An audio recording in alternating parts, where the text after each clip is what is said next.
He's happy to share knowledge about spots, but you can tell that one stung. For Kelly Slater not to make a quarterfinal this season, that's just odd, especially since he was on such an incredible roll in the early rounds of this event, even for the majority of the heat with Dora, but Iago the Magician pulls it off. Now it's Jack and Liam's turn. Here comes Robinson. Wow. Nice opening wave for Jack there. 5, 6, 7, grabs the rail on the takeoff, weaves already while grabbing that rail. Such a hard technique to master there. Comes flying out of that one. Nice exit. Just see there. He's got his hand just touching the face of the wave, ever so slightly slowing himself down. Now he sticks his side of his body into the wave. He likes it. Semi little claim there as he's coming out. He's feeling good.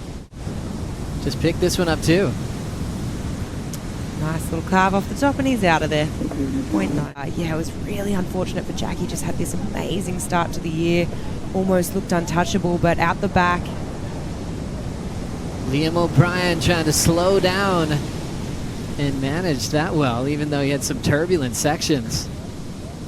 This wave has so much power. The hardest thing to do sometimes is just wipe off speed. 6.57. Let's take another look.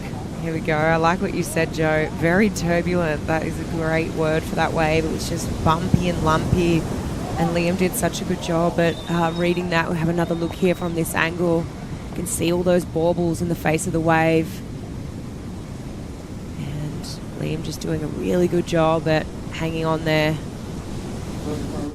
So West Coast versus East Coast of Australia in this heat. Deep in this one, Jack Robinson really got some speed going there on the backhand and gets spit out. That's not just natural ability. You know, people can work on barrel riding for sure, but certain surfers seem like they've been born with it. Jack's one of those guys. In Margaret River, here we go. Look at Jack's last wave. Just such a nice read on these sort of waves, these barreling waves. But yeah, surfing waves like the box when he was just 10, 12 years old. Getting so comfortable in waves like this. Even going down to places further south of Margaret River. Testing himself at places like the Right. Just very, very challenging. Then going up north in Western Australia, making that annual pilgrimage up to Nalu many times over the years. Big, shallow left-hander that breaks on incredibly shallow reef, coral, live coral. And Jack's Portuguese has gotten really good. Liam O'Brien's up. Slamming on the brakes. How was that tail stall? Oh. Now pulling in. And he'll just be funneling into the channel. Now, he didn't get super deep on that one. It just kind of shows the personality of Liam O'Brien. Just the way he rolls. He's got this real cool, natural style ability of riding waves.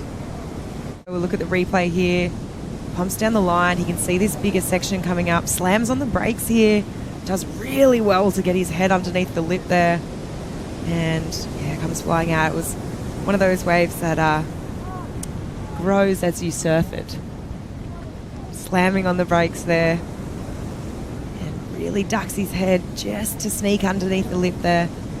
Have another look at this. It was actually kind of hits him in the head. It does really well to just stay on his board there.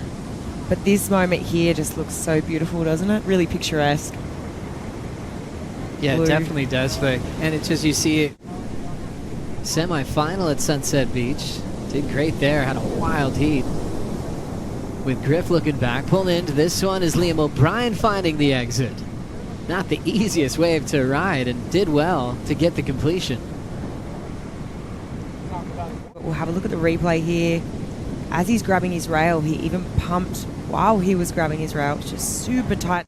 Thanks for being with us, Joe Turpel, with two-time Survivor Castaway. Felicity charges big waves, does a lot of great things. As we're watching Jack Robinson pull into a beast of a wave and showing off that unbelievable ability inside the tube. Controlled that rail, gets spit out. Strider, how you feeling? Could not see him looking into the barrel. He was completely gone. And then all of a sudden at the end, you start to see the color of his jersey and he comes out. It was insane. Beautiful work.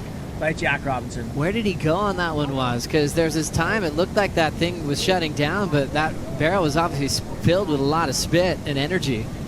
You know, I'm gonna say this because Kelly told this to me earlier, and I wish Kelly was still going to the contest, but sorry, Kelly. But he's in the barrel, and when you can't see anything, he says that he turns a little towards the beach and keeps his outside rail up a little bit so it doesn't get taken down by the whitewater while you can't see anything. We quickly saw Maddie Bemrose celebrating the biggest number of the contest, 9.4. Incredibly technical. Lobby going up and down with a 9.4 and a 7 back-to-back from Jack. 4 minutes to go. O'Brien might take a look here as he locks in. Cool driving technique to make that backhand pit.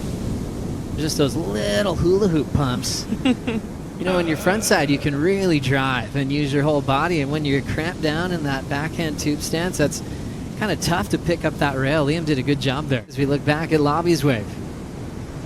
Wow, really mastering that hula right there. Just, here we go. Water angle here. Better see it. Grabs the rail. You can see he's maneuvering that board up.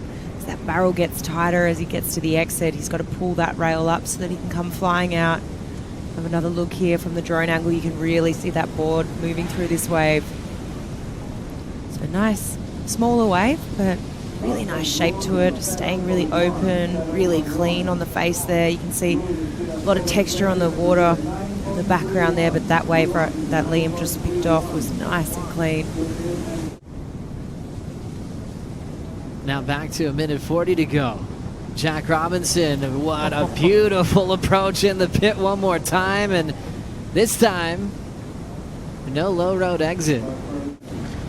You can't relax for too long because you can just see this dark wave come up out the back, and you got to be ready to go for it. We've run out of time for Liam O'Brien, but his last wave of the season, a 7.10, getting spit out of the tube. Can't wait to see him kick off his year in 2024 in Pipeline.